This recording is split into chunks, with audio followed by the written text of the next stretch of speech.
ሳልሳይ ላይ መግቢያውና ምዕራፍ አንድን አይተናል። የማቴዎስ ወንጌል አንድምታ ማለት ነው። ከሱ እንቀጥላለን እንደ እግዚአብሔር መልካም ፈቃድ። ያው እስከ ምዕራፍ 12 ድረስ ነው ካሪኩለሙ።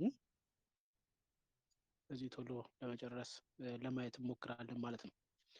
ምዕራፍ 2 ላይ አጠቃላይ 19 ቁጥሮች ነው ያለው።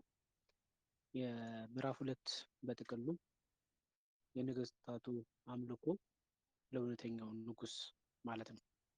ለእውነተኛው ንጉስ በሚል ነው የምናየው። ጥቅል ርዕሱ እሱ ነው ማለት ነው።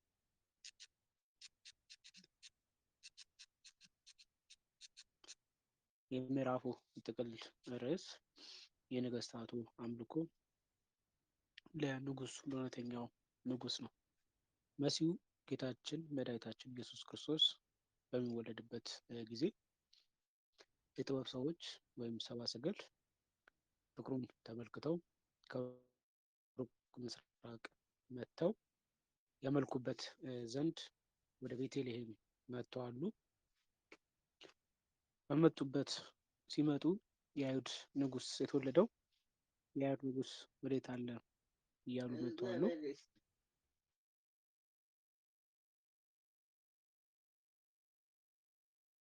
ይመለሱ ደግሞ የተወለደውን የአይሁድ አምላክ የተወለደውን አምላክ አግኝተነው መጣን ብለዋል። እነዚህ የጥበብ ሰዎች ጌታችንን ፍቅሩን ተቀብለው ነው የሄዱት። ተቀብለውም ሄዶም አምልኮበታል፣ አምላክነቱን ተቀብሏል ማለት ነው። እዚህ ሲመጡ ሰውነቱን ንጉስነቱን ተመልክተው ነው የመጡት። ከዚያ በኋላ ደግሞ የአሕዛብ ቤተክርስቲያንን ወክለው ወደ ሙሽራው ቤት ነው የመጡት። በጌታችን በመድኃኒታችን ኢየሱስ ክርስቶስ ልደት ህዝብና አሕዛብ አንድ ሆነዋል። በህዝብ መካከል እረኞች ተገኝተዋል። ከእረኞች በቤተልሔም አውራጃ የነበሩት እረኞች ሊቀ መላኩ ቅዱስ ገብርኤል እናንተ የቤተልሔም እረኞች ሕፃን ተወልዶላቸዋል፣ ወንድ ልጅ ሰጥቷቸዋል፣ ምልክት የሚሆናችሁ ዘንድ የዓለም መድኃኒት እርሱ ተወልዷል እና ምልክት የሆናችሁ ዘንድ በጨርቅ ተጠቅልሎ በከብቶች ግርግም ተኝቶ ታገኙታላችሁ ከእናቱም ጋር ብለው አበስሯቸዋል። ህዝብን ወክለው ወደ ሙሽራው ቤት ወደ ሙሽራው ልደት የመጡት እረኞች ናቸው። ነገር ግን የሙሽራው ልደት ላይ ደግሞ አሕዛብን ደግሞ ወክለው የአሕዛብ ቤተክርስቲያን ወክለው ወደ ሙሽራው ቤት የመጡት የሩቅ ምስራቅ ነገስታት የየመን የፋርስና የሳባ ማለት ነው።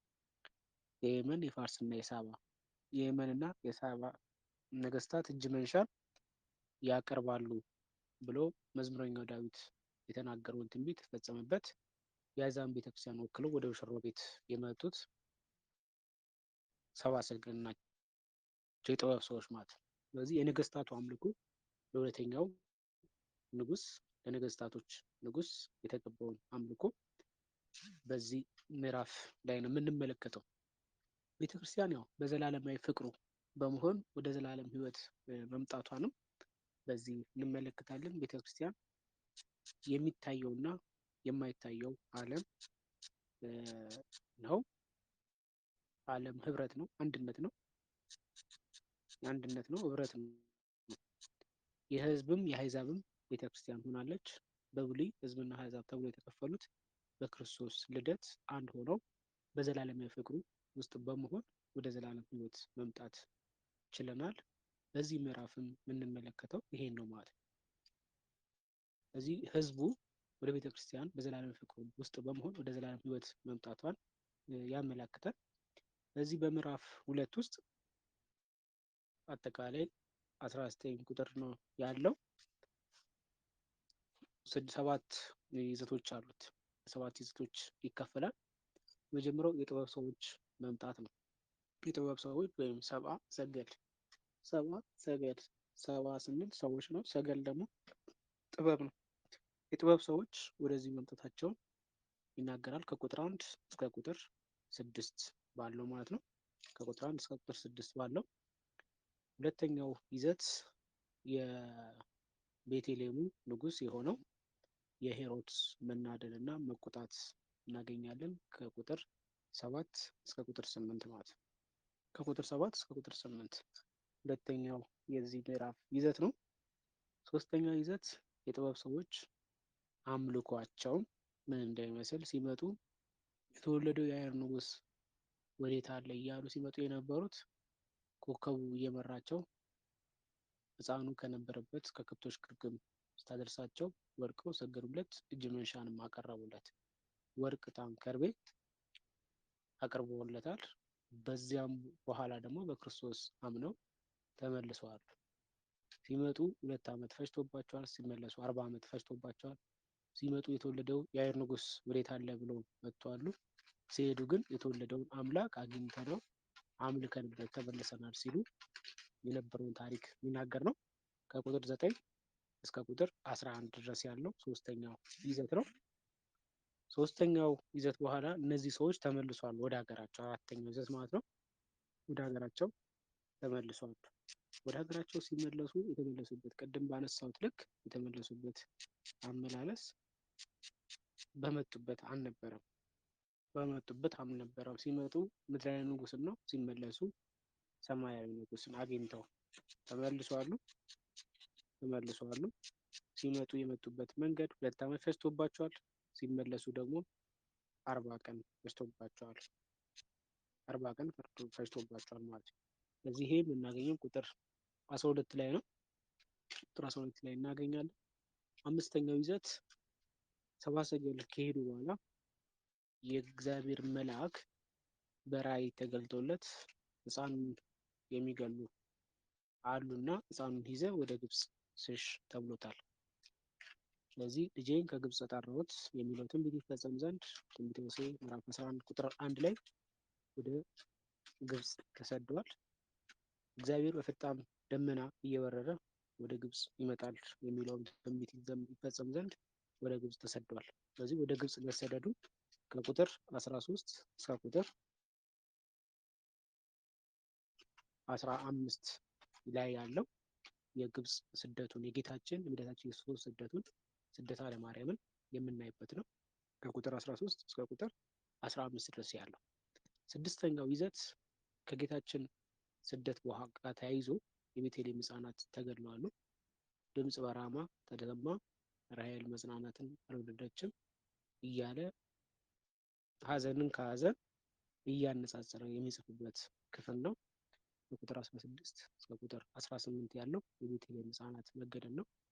ጌታችን በመሰደዱ በዚህ 3 ሕፃናት ተርፈዋል። አንደኛው መጥምቀ መለኮት ቅዱስ ዮሐንስ ነው።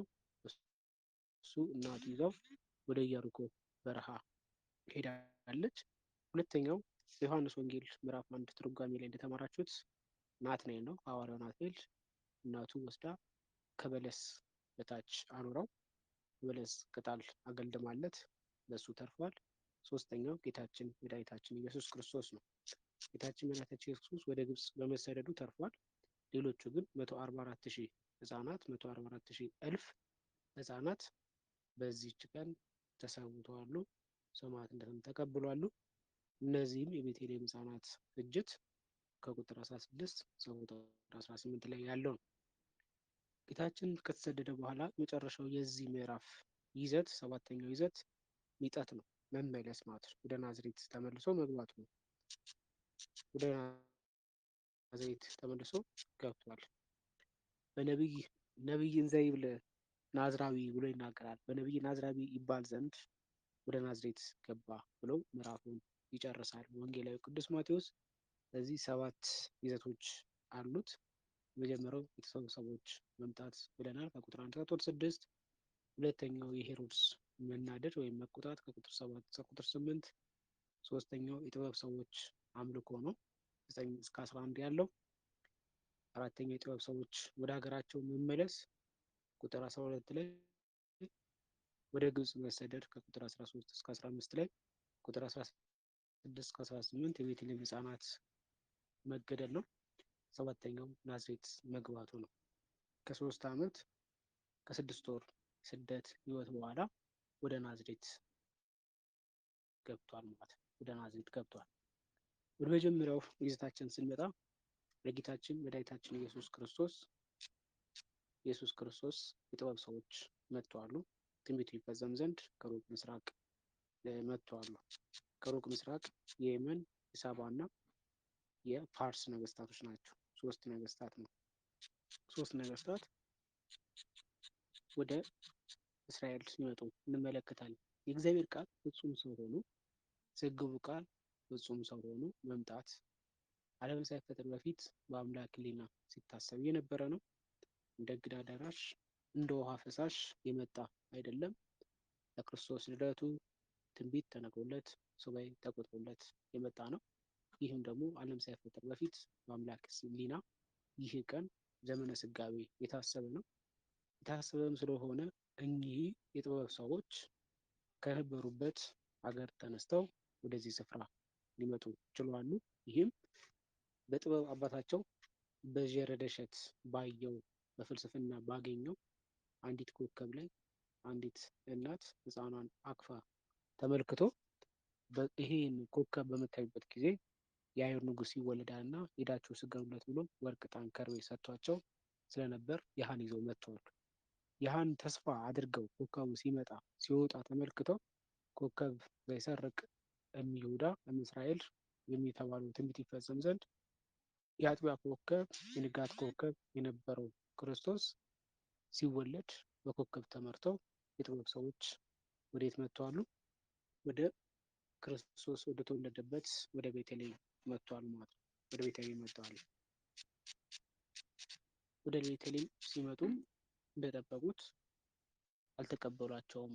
የኢየሩሳሌም ሰዎች ንጉሱ ሄሮድስን የሚያውቀው ነገር አንድ አልነበረ እንመለከታለን። በዚህም የሊቀ መላኩ ቅዱስ ገብርኤል መጋቤ ሐዲስ ቅዱስ ገብርኤል እረኞቹን አብስሎ ስለነበረ እረኞች ከህዝብ ሲመጡ የጥበብ ሰዎች ደግሞ ከአሕዛብ መጥተዋል። በክርስቶስ ልደት የጥበብ ሰዎች የየመን የፋርስ ነገስታት ሲሆኑ ብዙ ጊዜያቸውን ደግሞ ያሳለፉት በኮከብ መቁጠር ነው። ኮከብ እየቆጠሩ ይኖሩ እንደነበረ እምነታቸውም ኮከብ አምላኪዎች እንደነበረም ያው ወደፊት ስንመጣ እያንዳንዱ ቁጥር ላይ ስንመጣ እናገኘዋለን።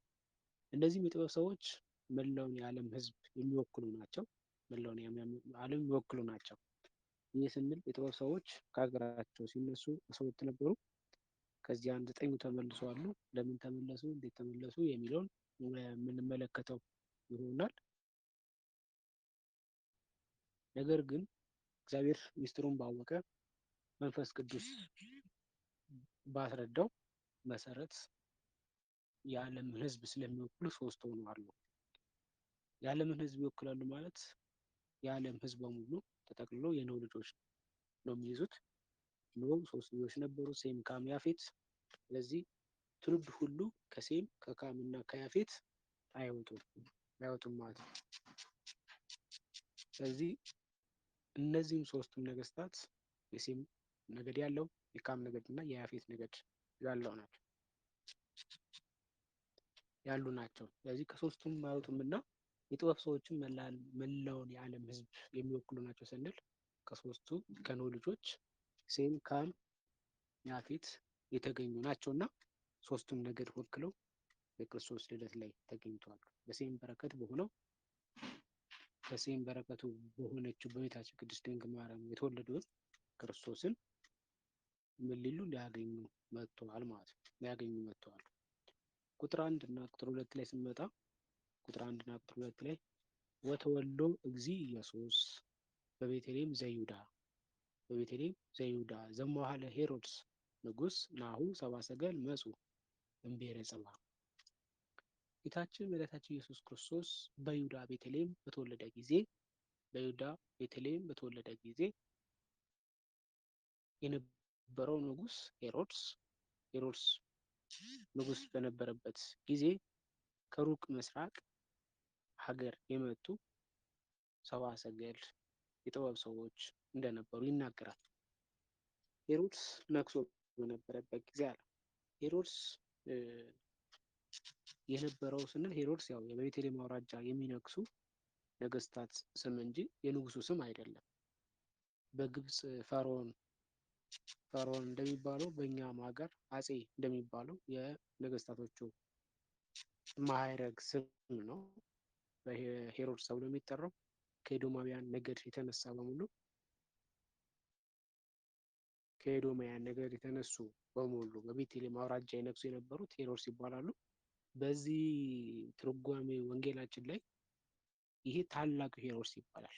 ታላቁ ሄሮድስ ይባላል። ከሱ በኋላ አኪላዎስ ሄሮድስ ነግሰዋል። ሄሮድስ አንቲፓስ፣ ፊሊጶስ ሄሮድስ የተለያዩ ነገስታቶች ሲነግሱ እንመለከታለን። እነዚህ ሰብአ ሰገል የመጡት በታላቁ ሄሮድስ ጊዜ ነው። ታላቁ ሄሮድስ በነገሰበት ጊዜ ምን አለ? በቤተልሔም ዘይሁዳ ይላል። በቤተልሔም ዘይሁዳ የይሁዳ ዕፃ በምትሆን በቤተልሔም ጌታችን ኢየሱስ ክርስቶስ ተወልዶ ሳለ አለ። ተወልዶ ሳለ በተወለደ ጊዜ ከተወለደም በኋላ ጥበብ ያላቸው ሰዎች ከሩቅ ምስራቅ መጡ። ተወለደ ጊዜ ስለተነሱ ነው። ሀገራቸው ሲነሱ ክርስቶስ ተወልዷል። ሲደርሱ ደግሞ 2 ዓመት ሆኖታል ከተወለደ በኋላ ይላል። ስለዚህ በተወለደ ጊዜ ወይም ከተወለደ በኋላ ጥበብ ያላቸው ሰዎች ከወደ ምስራቅ መጡ አለ። ጥበብ ያላቸው ሰዎች ከወደ ምስራቅ መጡ። ሰገል ማለት ምን ማለት ነው ብለን ስንመለከት ሰብአ ሰገል ማለት ሰብአ እና ሰገል ሰው ማለት ነው። 7 ግብር ያለው ማለት ነው። ሰው 7 ግብር ያለው። ሰገል ስንል ደግሞ ጥበብ ማለት ነው። ሰገል ስንል ጥበብ ማለት ነው። ስለዚህ ሰብአ ሰገል ስንል የጥበብ ሰዎች መጡ ማለት ነው።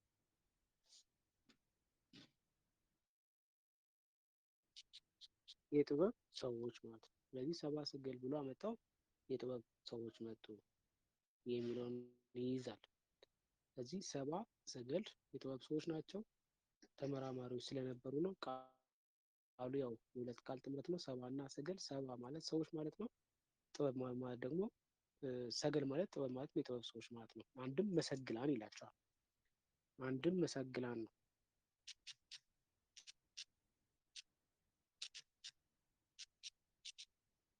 አንድም መሰግላን ወይም ጥበበኞች ማለት ነው። አንድም ደግሞ ከግብራቸው አኳያ በወዘ ቢሉ ከግብራቸው አኳያ ግብራቸው ወይም ስራቸው እንደ ሲባል ተመራማሪዎች ናቸው እና ነው።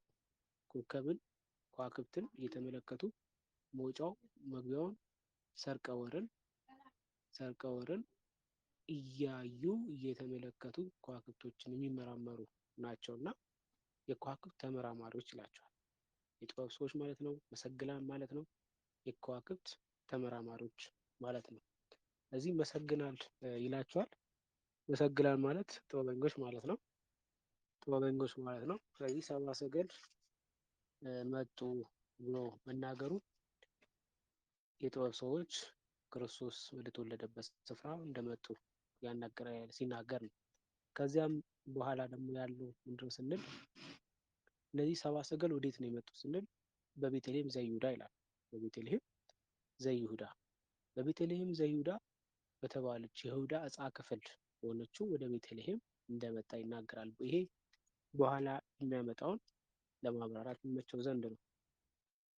በኋላ ቤተልሔምን ያነሳል። ምን ብሎ ወአንትኒ ቤተልሔም ምድረ ኤፍራታ ኢትታቲ ነገሥተ ይሁዳ ዘይወፅእ እምፍሬኪ ብሎ ያመጣል። አንቺ ቤተልሔም የይሁዳ ክፍል በምትሆኝ ሕዝቦችን የሚጠብቅ መስፍን ከአንቺ ይወጣልና ከቶ አታንሽም ብሎ ያመጣዋል። ስለዚህ በኋላ የሚያነሳውን ለታሪክ ይመቸው ዘንድ እንዲሁም ደግሞ ለጽሕፈት የተመቸ ነውና አሁን ቤተልሔም በይሁዳ ቤተልሔም ብሎ አመጣው። በኋላ ላይ ሙሉ ለሙሉ ስለ ቤተልሔም ያነሳልና አሁን ቤተልሔም ብሎ አምጥቶታል። ቤተልሔምን ለምን አነሳው? ይሄኛው ለታሪክ የተመቸ ነው ቢሉ ደግሞ ቦዝ ቤተልሔም ብሎ ያመጣው ትንቢትና ምሳሌ ይፈጸም ዘንድ ነው። ትንቢትና ምሳሌን ይፈጸም ዘንድ ነው። ሊፈጸም ግድ ነው። ደግሞ የትኛው ትንቢት ይፈጸማል ማለት የትኛውም ምሳሌ ደግሞ አማናዊ ይሆናል። ስለዚህ ትንቢት ተነግሯል፣ ምሳሌም ተመስሏል። እንደምን ነው ቢባል ምሳሌው እንድንመለከት ካሌብ ምድረ ርስትን ሰልሎ ሲመለስ ይላል። ያው ካሌብ የምናገኘው ያው ከግብፅ ከወጡ በኋላ ከግብፅ ወጥተው ከስድስት መቶ ሺዎች ውስጥ ከነዓንን ከወረሱት ካሌብ እና ኢያሱ ነው። ካሌብ ከኢያሱ ጋር ሆኖ ሙሴ ልኳቸው ነበር። 12 ነገር አንዳንድ አድርጎ ሙሴ ምን እንሰልላችሁልኝ ብሏቸዋል። ከነዓንን እንሰልላችሁልኝ ብሎ 12 ሰዎችን ልኳል። ከ12ቱ ነገድ አንዳንድ አድርጎ እነዚህ ከ12ቱ ጉበኞች ውስጥ የነበሩት ሰልለው መጥተው አገሪቱ ውብ ነች እንደተባሉ ማርና ወተትን የምታፈልቅ ነች። ነገር ግን አሉ ሌሎቹ ከካሌብና ከኢያሱ ውጭ ያሉት፣ ነገር ግን ህዝቦቹ አርበኞች ናቸው፣ ተዋጊዎች ናቸው፣ እኛ ልናሸንፋቸው አይቻለንም አሉ። ሲሉ እናገኛቸዋለን። በዚህ ጊዜ ግን ካሌብና ኢያሱ እግዚአብሔር ከኛ ጋር ስላለ ድል እናነሳቸዋለን ብለው ለሙሴ መልካም ነገር ነገሩት። ሙሴም የእነሱን ተቀብለው ሌሎቹ ግን ተቀስፈዋል። ካሌብ በዚህን ጊዜ ምድረ ርስትን ሰልሎ ሲመለስ ኬብሮን አያት፣ ወደዳትም። ለሙሴ ይችን ርስት ስጠኝ አለው። ሙሴ ርስት ተሆኖ ዘንድ ኬብሮንን ለማን ሰጠው? የቀድሞ ስሟ እንግዲህ ኬብሮን ነው የምትባለው። ኬብሮንን ለካሌብ ሰጠው። በኋላ ላይ ያው ሙሴ ተራራው ላይ ሆኖ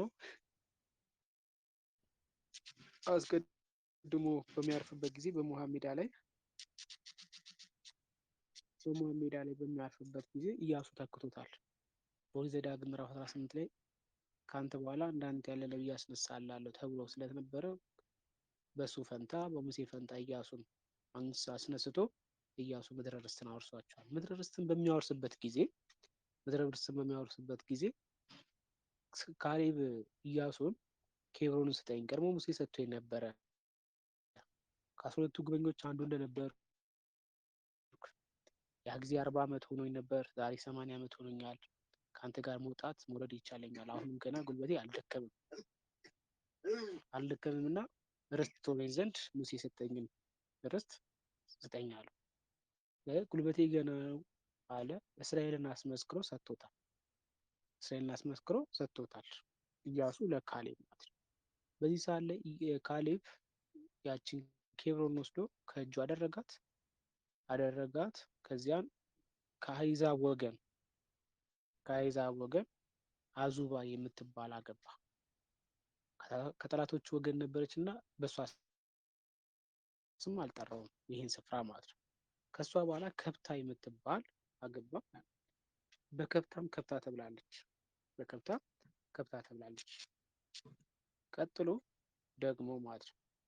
ቀጥሎ ደግሞ ከከብታ በኋላ ኤፍራታ የምትባል ያገባል።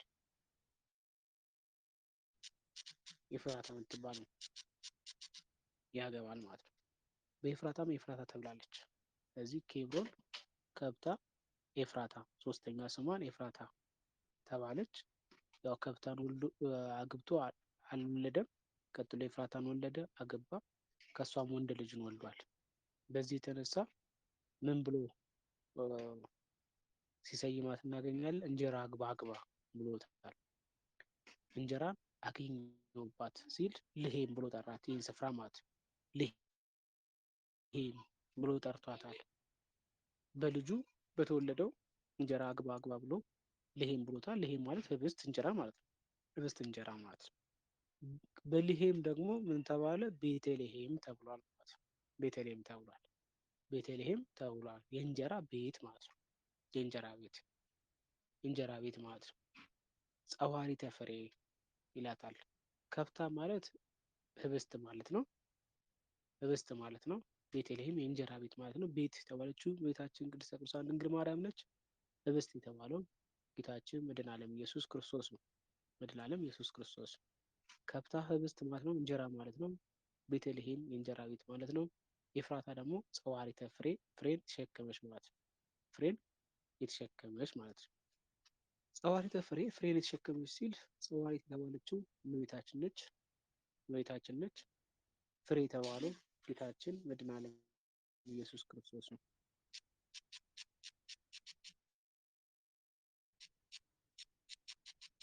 መድኃኒታችን ኢየሱስ ክርስቶስ ነው ፍሬ የተባለው። ስለዚህ ጸዋሪተ ፍሬ ኤፍራታ የተባለችው ጸዋሪተ ፍሬ ማለት ነው። ፍሬ የተሸከመች ማለት ነው። ፍሬ ክርስቶስ ነው። ፍሬን የተሸከመችው ደግሞ ቤታችን ንጽሕተ ንጹሐን ቅድስት ድንግል ማርያም ነች ማለት ነው። ቤተልሔም ቅድም እንዳለው ቤት የቤታችን ነው። ህብስት ደግሞ ወይም እንጀራው ጌታችን ኢየሱስ ክርስቶስ ነው። ጌታችን ኢየሱስ ክርስቶስ ነው። ስለዚህ ቤተልሔም ብሎ ያመጣው ምሳሌው ይሄ ነው። ምሳሌው ይሄ ነው። ትንቢቱ ውስጥ ከሄድት ያመጣዋል ቢባል ዝቅ ብሎ ቁጥር 3 ላይ እናገኘዋለን። ትንቢተ ሚክያስ ምዕራፍ 3 ቁጥር 5 ላይ ወአንትኒ ምድረ ኤፍራታ ይትሐቲም ነገሥተ ይሁዳ ይላል። ስለዚህ ያ ትንቢት ይፈጸም ዘንድ ቤተልሔምን አምጥተውታል ነው። ቤተልሔምን አምጥተውታል። አንድም የዳዊት ከተማ ነች። የዳዊት ከተማ ነች። የዳዊት ከተማ ነች ማለት ነው። ስለዚህ ዳዊት ተወልዶባታል፣ ነግሶባታል። ቤተልሔም ነግሶባታልም ተወልዶባታል። ክርስቶስም ተወልዶበታል። ንግስናውም የባህሪ የሆነው ንጉስ ቤተልሔም ተወልዷል። ንጉስ ነውና አንድም የዳዊት ልጅ ነው። ምዕራፍ 1 ላይ ስንመጣ ወልደ ዳዊት ወልደ አብርሃም ብለናል። የዳዊት ልጅ የሆነው ክርስቶስ እሱ ራሱ የባህሪ ንጉስ የሆነው የዳዊት ልጅ በቤተልሔም ተወልዷል። ይሁዳ ቤተልሔም ብሎ አመጥቶታል። ይሁዳ ቤተልሔም ለምን አለው? ከቤተልሔሞች ሲለያት ነው። ከቤተልሔም ሲለያት ማለት ነው። ከቤተልሔም ሲለያት ስንል ብዙ ቤተልሔም አለ። የፈርዖን ቤተልሔም ይባላል። የፈርዖን ቤተልሔም ማለት ጠቢቡ ሰለሞን ያው ክርስቶስ ከኔ ወገን ይወለዳል ብሎ ስለሚያስብ ከሁሉም ስፍራ ላይ ቁባት ይዞ ነበር። ከግብፁ ንጉስ ፈርዖን ኒካው ከፈርዖን ኒካው ጋር ልጁን አግብቶ ስለነበር ፈርዖን ኒካው ከተማን ሰጥቶታል። በኢያሪኮ በረሃ አካባቢ የሚገኝ ለዮርዳኖስ ቅርብ የሆነ ከተማን ሰጥተው በዛም ቤተልሔም ብሎታል። የፈርዖን ቤተልሔም ተብላለች። በትንቢተ ኢሳይያስ ምዕራፍ 19 ቁጥር 15 ላይ ደግሞ የዛብሎን ቤተልሔም ትባላለች። በዛብሎን ነገድ ውስጥ የምትገኝ ማለት ነው። በዛብሎን ነገድ ውስጥ የምትገኝ የዛብሎን ቤተልሔም አለች። ስለዚህ ከዚህ ቤተልሔም ከይሁዳ ቤተልሔም ከዛብሎን ቤተልሔም ሲለያት ከንፍታሌም ቤተልሔም ሲለያት ምን ብሏታል? ይሁዳ ቤተልሔም ማለት ይሁዳ ቤተልሔም ብሎታል። ስለዚህ ቤተልሔም ዘይሁዳ ብሎ ያመጣው ለዚህ ነው። ብዙ ቤተልሔም ስላለ ከነዚህ ቤተልሔም ለመለየት ይመቸው ዘንድ ይሄን ብሏል ማለት ነው። ይሄን ብሏል። በዚህ ጋር ሌላው የምናነሳው ሄሮድስ ነው። ሄሮድስ የሚል ስም ተገኝቷል። ሄሮድስ ለምን አመጣው ስንል ያው ዘመን ትውልድ የሚቆጠረው መጽሐፍ ቅዱስ ላይ ስንመለከት እገሌ ንጉስ በነገሰ በዚህኛው ዓመት፣ ይሄኛው ንጉስ በነገሰ በዚህኛው እድሜ፣ በንግስናው በዚህኛው እያለ ያስቀምጣል ማለት ነው። ስለዚህ ዘመን ትውልድ የሚቆጠር በንጉስ ነው እና ክርስቶስ የተወለደው በየትኛው ዘመን ነው ቢባል በታላቁ ሄሮድስ ዘመን ነው። አውጉስቶስ በሮም ንጉስ አውጉስቶስ ቄሳር የሉቃስ ወንጌል ላይ አውጉስቶስ ቄሳር ዘንድ ጽሕፈት ወጣች ይላል። ሁሉም የሚመዘገቡ ዘንድ ይቆጠሩ ዘንድ ከአውጉስቶስ ቄሳር ትእዛዝ ወጣቻል። የቄሳሩ ንጉስ የሮሙ ንጉስ አውጉስቶስ በነበረ ጊዜ በቤተልሔም ላይ ደግሞ አውራጃ ላይ ታላቁ ሄሮድስ በነበረበት ጊዜ ክርስቶስ ተወለደ ለማለት ዘመን ትውልድ የሚቆጠር በነገስታቱ ስለሆነ ክርስቶስ የተወለደው በታላቅ ሄሮድስ ዘመን እንደሆነ ለማጠየቅ ሄሮድስ ብሎ አምጥቶታል። አንድም ደግሞ በኋላ ላይ ትእዛዙን የሚሰጠው ህፃናት ይፈጃሉ።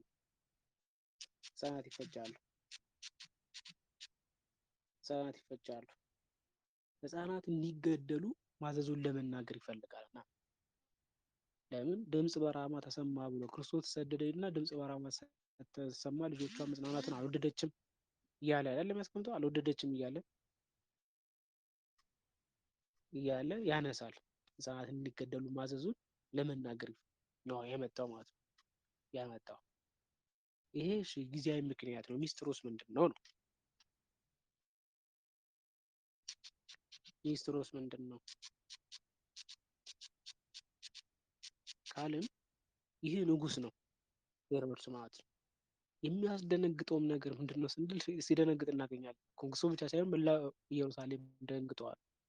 ብቻ ሳይሆን መላ ኢየሩሳሌም በሙሉ የደነገጠው። በሚደነግጥበት ጊዜ የደነገጠበት አንዱ ምክንያት ነው ሲባል ንጉስ አለ የተባለው ሲመጡ ሰብአ ሰገል ራሱ የሩቅ ምስራቅ ነገስታት ሲመጡ ሊጠይቁት የነበረው ጥያቄ የተወለደው የአይሁድ ንጉስ ወዴት ነው? የተወለደው የአይሁድ ንጉስ ወዴት ነው አለ። ይህ የተወለደው የአይሁድ ንጉስ ወዴት ነው እያሉ ሲመጡ እንግዲህ አንድ ንጉስ ሊነግስ የሚችለው ንጉስን ገሎ ነው እንጂ ንጉስ እያለ ንጉስ ሊሾም አይችልም፣ ሊነግስም አይችልም። ዳዊትን ስንመለከተው ዳዊትና ሳውል መካከል የነበረው ያ ሁሉ ጥላቻና ያ ሁሉ እስከ መገዳደል ያደረሳቸው ሳውል ዳዊት ስለተሾመበት ማለት ነው። ስለተሾመበት ነው።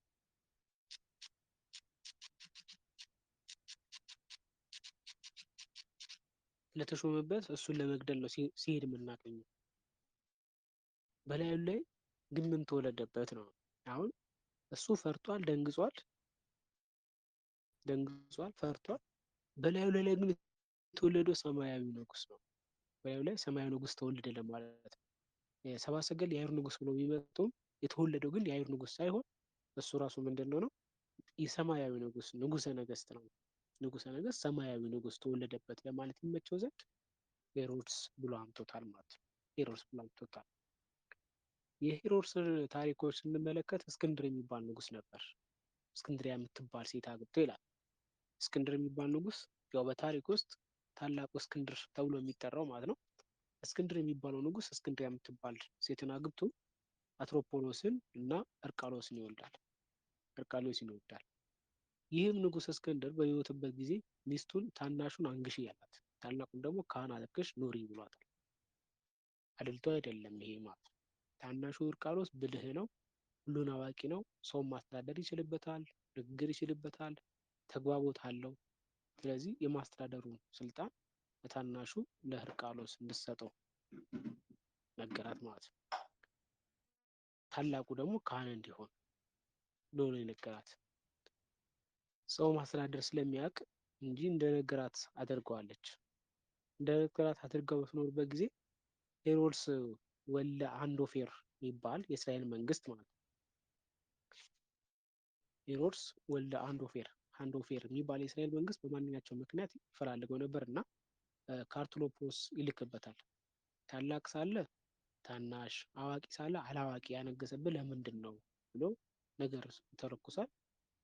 ጦርም አንሶ ከሆነ ከኔ ውሰድ፣ እሱን ገለ ንጉሱን አለው። እሱም እውነት መስሎ ጦር ወስዶ ወንድሙን ገሎ ነገሰ። ለእርቃሎስ አርስጦዋሎስ የሚባል ልጅ ነበሩ። በጥበብም ቢሉ ተዋግቶ ቢሉ የአጎቱን ጆሮ ቆርጦ አመጣለት። ያው በእስራኤል ባህል ደግሞ አካሉ የጎደለ ሰውን ማንገስ አይችሉም፣ አያነክሱም ማለት ነው።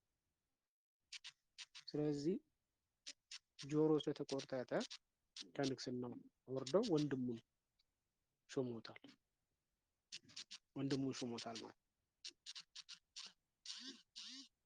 ወንድሙን ሾሞታል። በመንግስት መካከል ሳለ እህታቸው ደግሞ ማርያም የምትባል ነበረች። እሷን አግብቶ ነገሰ ማለት ሄሮድስ ወልደ አንዶፌር ማለት ነው። እሱን ማን ነው ወንድሙ አግብቶ ነገሰ። ምንም እሱ በጥበብ በተንኮል የነገስኩ ይመስለው መንግስት ከቤተ ይሁዳ አልወጣም ማለት ነው። መንግስት ከቤተ ይሁዳ አልወጣም። እይጠፍ ምስፍና ወምልክና ባሉ ለይሁዳ እስከ አመ ይረክብ ዘይነጹ ሎቱ ተብሎ የተነገረ ትንቢት አለ በኦሪት ዘፍጥረት ምዕራፍ 49 ቁጥር 10 ላይ ከይሁዳ ነገስታት አይወጣም የሚል ማለት ነው። ስለዚህ እሷን ሚስት እህታቸውን ስላገባ ማርያም ስላገባ ይሄን ትንቢት እንደፈጸመ አድርጎ ራሱን ያመጻደቅ ነበር። ይጠፍ ምስፍና ወምልክና አባሉ ለይሁዳ እስመ አመ ይረከብ ዘጽኖ ኦሪት ዘፍጥረት ምዕራፍ 49 ቁጥር 10 ላይ። በዚህ የተነሳ ይህ ታሪክ ሄሮድስ በእነዚህ ይወጣል ማለት ነው። በአዲስ ኪዳን ውስጥ 4 ሄሮድሶች አሉ። ሄሮድሶችን አንስቷል። ከኤዶማውያን ነገድ የሚወለዱ ናቸው። እነዚህ ጌታችን ሲወለድ የነበረው ታላቁ ሄሮድስ የደም ጥማት ያለበት ብዙ አይሁዶችን የገደለ ለእስክንድሮስንና አርስቶፕሎስ የተባሉ ልጆችንም የራሱ ልጆች ራሱ የገደለ ሰው ነው። ከሞቱ 5 ቀን ቀድሞ ሌላኛው ልጁን አንቲፓሮን ገሏል። ሲሞትም አዲስ ንጉስ እንዳይደሰት ሲል ነው። እንዳይደሰት ሲል የኢየሩሳሌም ታላላቆች በሙሉ እንዲገደሉ አውጇል። ሄሮድስ የሞተው ያው የቤተልሔም ሕፃናትን ባስፈጀ በ3 ወሩ ነው። እንደ መጽሐፈ ዮሴፍ ወልደ ቆሪዮን ጸሐፊ የቤተክርስቲያን የመጀመሪያው ቤተክርስቲያን ታሪክ ጸሐፊ ነው። ዮሴፍ ወልደ ቆሪዮን የሚባለው የአይሁድ ጸሐፊ ነበረ። ጸሐፊ ነው። በተለይ መጽሐፈ መቃቢያን ራብን የጻፈው ነው። ራብን የጻፈው ነው። ሲሞት የፍየል ስጋ ተመግቦ በሬ እንደሞተ ነው የሚዘግበው። ከዚያ ተልቶም ሸቶም ሞተ ብሎ ያስቀምጠዋል። ለዚህ ታላቁ ሄሮድስ በተለይ መጽሐፍ ቅዱስ መዝገበ ቃላት ላይ እነዚህን ከኤዶማውያን ነገድ የተነሱትን ሄሮድስን ያስቀምጣል። ከኤዶማውያን ነገስታት የተነሱትን ሄሮድስ አይነቶችን ይናገራል። እሱን በደንብ ማየት ይቻላል። ስለዚህ ዮሴፍ ወልደ ቆሪዮን እንደጻፈው ከሆነ ሲሞት የፍየል ስጋ ተመግቦ በሬ ነው ሞተው። ከዚያም ተልቶ ሸቶም እንደነበረ ይናገራል ሄሮድስ ማምጣቱ። ስለዚህ በእነዚህ ምክንያት ነው ማለት ነው። በእነዚህ ምክንያት ነው። ምስራቅ ብሎታል ደግሞ ከምስራቅ ነው የመጡት አለ። ምስራቅ ያው በብርሃን ፀሐይ የሚወጣበት ክፍል ነው። ብርሃን የሚገኘው ከምስራቅ ነው። ጌታችን መድኃኒታችን ኢየሱስ ክርስቶስም የተወለደው በምስራቅ ነው። እሱም ራሱ ምስራቅ ነው። ፀሐይ ጽድቅ ክርስቶስ ፀሐይ በምትወጣበት በምስራቅ ነው ያለው። ፀሐይ ስለሆነ ነው። ፀሐይ ጽድቅ ስለሆነ የጽድቅ ፀሐያችን የጽድቅ አክሊላችን እሱ ስለሆነ ፀሐይ ክርስቶስ ራሱ ፀሐይ ስለሆነ ማለት ነው። ከምስራቅ ደግሞ እነዚህ ሰዎች መጡ፣ ሰብአ ሰገል ከምስራቅ መጡ ማለቱ ደግሞ ብርህት ሕግ ሰራሁላችሁ ሲል ነው። ሕግ ብርሃን ነው። ሕግ እንግዲህ ብርሃን ነው፣ ለቤቴ ፋና ነው ብሎ መዝሙረኛው ዳዊት እንደተናገረው ብርህት የሆነች ሕግን ብርህት የሆነች ፍጽምት የሆነችን ኦሪትን ሳይሆን ወንጌልን ሰራሁላቸው ሲል ከምስራቅ መጥቷል ማለት ከምስራቅ መጥቷል። ከምስራቅ እነዚህም ጠቢባኖች የመምጣታቸው ደግሞ ምክንያታቸው ኮከብ ቆጣሪዎች ናቸው እና በኮከብ ቆጠራ ነው ተመርተው የመጡት። በትንቢተ ዳንኤል ምዕራፍ 2 ቁጥር 22 ላይ ኮከብ ቆጣሪዎች ናቸው እና በኮከብ ቆጠራ እንደመጡ ይናገራል። ምን ይዞ መጡ፣ እንዴትስ መጡ፣ ምን ይዞ መጡ የሚለውን ቀጣይ ክፍል እንነጋገራለን። ለዛሬ ያስተማረን የመከረን በብቻችን